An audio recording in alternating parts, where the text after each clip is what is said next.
نحمدہ و نصلی علی رسولہ الکریم، اما بعد۔ دیکھیے، میں نے آپ کو 2-3 بیانات پہلے بتا دیے، اب ہم نے رمضان گزارنا کیسے۔ اللہ اکبر! اللہ نے رمضان میں ایسے اثر ڈال دیا ہے کہ آپ حیران ہو جائیں گے۔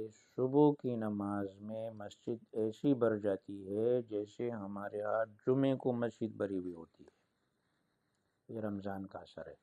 آپ نے معمولی سا دھیان دینا ہے، ذرا آپ نے دیکھنا ہے، آپ کے ذرا سی دھیان دینے سے آپ کا رمضان بہترین گزر جائے گا۔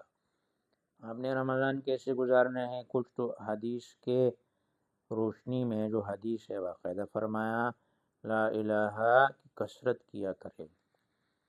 زور سے آپ کہیں تنہا کسی جگہ میں بیٹھ جایا کریں، لا الہ الا اللہ، لا الہ الا اللہ، لا الہ الا اللہ، درمیان میں محمد الرسول اللہ بھی ساتھ ملا دیا کریں۔ بہتر ہے اکیلے جگہ میں بیٹھ جائے اور زور سے پڑھے۔ اس سے کیا ہوگا، جب آپ زور سے پڑھتے تو دل پہ اس کا اثر آتا ہے۔ اور ایک یہ ہے، حدیث میں آتا ہے کہ جو تنہائی میں اللہ کا ذکر کرتا ہے تو اگر اس کے آنکھوں میں آنسو آ گئے اور ایک قطرہ نیچے گر گیا تو 2 فضیلتیں ہے۔ ایک حدیث میں آتا ہے کہ اس کے اوپر جہنم کی آگ آرام ہو جاتی ہے، اور دوسری حدیث میں آتے ہیں اذا ذکر اللہ خالیا ففاضت عیناہ، بخاری کی روایت ہے کہ جس کے آنکھوں سے آنسو آ گئے اس کو سایہ ملے گا، عرش کا سایہ اس سخت دن میں ملے گا۔ تو لا الہ الا اللہ، لا الہ الا اللہ۔ آپ کو اس کے فضائل، اتنے فضائل ہے، فرمایا یہ لا الہ کا ایک جب ورقہ جب ڈالا جائے گا عمل نامے میں تو سب پہ باری ہو جائے گا۔ تو ایک کام یہ کرے، آپ گاڑی میں جا رہے، آفس میں جا رہے، دفتر میں جا رہے، گاڑی میں بیٹھے ہوئے تو لا الہ الا اللہ محمد رسول اللہ۔ نمبر 2، استغفار۔ استغفار پہ بھی انشاءاللہ الگ بیان کریں گے۔ استغفار کے اتنے فائدے ہیں۔ استغفار کیا ہے اس کی ڈیٹیل میں انشاءاللہ بتائیں گے۔ استغفر اللہ، اور کچھ نہیں آتا، استغفر اللہ یعنی یا ربی معاف فرما دے، اے میرے رب مجھے معاف۔ استغفر اللہ، استغفر اللہ الذی لا الہ الا هو الحی القیوم۔ 2 کام تو یہ ہو گئے۔ فرمایا جنت کی طلب کرو، اللہم انی اسألک الجنہ، اللہ ہم آپ سے جنت مانگتے ہیں اور جہنم سے پناہ مانگے، ونعوذ بک واعوذ بک من النار، اللہ ہم جہنم سے۔ 4 کام ہو گئے، یاد کرنا 1 2 3 4، میں آپ سے سن سکتا ہوں۔ اور 5ویں نمبر پہ یہ ہے کہ اپنی حاجات اللہ سے مانگے۔ 5 کام تو یہ 4 حدیث کی روح سے میں نے بتا دیے، اور یہ 5 ہو گئے۔ اس کے بعد آپ 6-7 میں بھی جا سکتے ہیں، 1-2 سے دوبارہ کر سکتے ہیں۔ ایک کام اور کریں، 2 کام ہیں کہ کمال کے کام ہیں، آپ آزما کے دیکھیں۔ آپ کا رمضان جیسے گزرے گا انشاءاللہ پورا سال اسی طرح گزرے گا۔ 2 کام جو آپ ویسے بھی کرتے ہیں اور آسان بھی ہے۔ افطاری میں دوڑے ایسا نہیں، آپ 5 سے 10 منٹ پہلے آ کے بیٹھ جائیں اور دعا شروع۔ آپ کو کچھ نہیں آئے، آپ کو کچھ تو چاہیے نا، اپنے ابا سے، اماں سے، وزیر اعظم آپ کو مل جائے، اس سے آپ کیا مانگے؟ وہ اے اللہ مجھے بڑا گھر دے دے، اے اللہ مجھے جنت دے دے، اے اللہ مجھے، اور روئے۔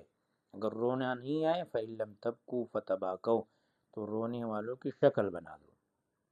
ایک کام یہ کریے، افطاری تو آپ نے ویسی کرنی ہے، آپ نے بس یہ اہتمام اپنے سامنے لکھ کے لگا دے، 5-10 منٹ پہلے آپ آئے، کچھ بھی ہو جائے آپ نے اپنے پاس لکھو کہ میں نے 30 دن یہ کام کیا۔ اگر آپ کی عادت ہے پھر تو لکھنے کی ضرورت نہیں ہے تو بنانے کے لیے لکھ دو کہ کتنے ناغے ہو گئے۔ اور سحری کے وقت میں آپ جب ذرا جلدی اٹھ جائے، ویسے اٹھتے ہیں کھانے سے 10-15 منٹ پہلے اٹھ جائے، 8 رکعت تہجد کی پڑھ لے، 8 نہیں تو 6 پڑھ لے، 6 نہیں تو 4، 4 نہیں تو 2 تو فرض درجے میں پڑھ لے، اور پھر اللہ سے کچھ ذکر فکر کر کے گڑ گڑانا شروع کر دیں۔ یہ 2 اگر اس کے ساتھ ملاتے ہیں تو 7 ہو جائیں گے، الگ رکھتے تو 2 کو الگ رکھ دو، 7 کام ہو گئے۔ اس کے بعد قرآن پڑھے 8ویں نمبر پہ، قرآن ایسا پڑھے کہ غلط نہیں پڑھے، قرآن کو صحیح کر کے پڑھے۔ آپ جب قرآن پڑھتے ہیں مزے سے تو اللہ کی رحمتیں برس رہی ہوتی ہے۔ اور رمضان میں اپنا قرآن کسی کو سنائے ایک دفعہ۔ بعض دفعہ ایسا ہوتا ہے کہ ہم قرآن پڑھ رہے ہوتے ہیں، گویا کہ ہم کچھ اور کہہ رہے ہوتے، وہ قرآن نہیں ہوتا ہے، تو کسی قاری صاحب کو سنائے۔ تو یہ قرآن کثرت سے پڑھے۔ اور 90 نمبر پہ جو سب سے اہم چیز ہے وہ یہ ہے کہ گناہ سے بچ جائے۔ دیکھیے ہم کہتے ہیں ہم نے تو قرآن پڑھ لیا، ہم نے روزے رکھ لیا، میں فائدہ نہیں ہوا۔ یاد رکھیے، آپ نے اگر حکیم صاحب نے بتایا کہ کشتہ ہیں 2 لاکھ روپے کا ہیں، آپ جب یہ کشتہ کھائیں گے تو آپ بہت طاقتور بن جائیں گے۔ اب آپ نے کشتہ خریدا، مہینے بعد گئے حکیم صاحب مجھے تو اور نقصان ہو گیا۔ حکیم صاحب نے پوچھا تو اصل میں آپ اس کے ساتھ زہر بھی کھا رہے تھے۔ آپ نے زہر نہیں کھانا، زہر گناہ ہے۔ اگر کچھ نہیں ہے تو فرض نمازیں پڑھے اور روزہ رکھ کے گناہ سے بچے۔ گناہ آج کل لوگ گناہ کو گناہ نہیں سمجھتے ہیں۔ گناہ کیا ہے؟ گانے نہیں سنے، بد نظری نہیں کرے، غیبت نہیں کرے، کسی کا حرام مال نہیں کھائے، کسی کی چیز پہ قبضہ نہیں کرے، کسی کی چیز پہ حسد نہیں کرے، یہ گناہ ہے۔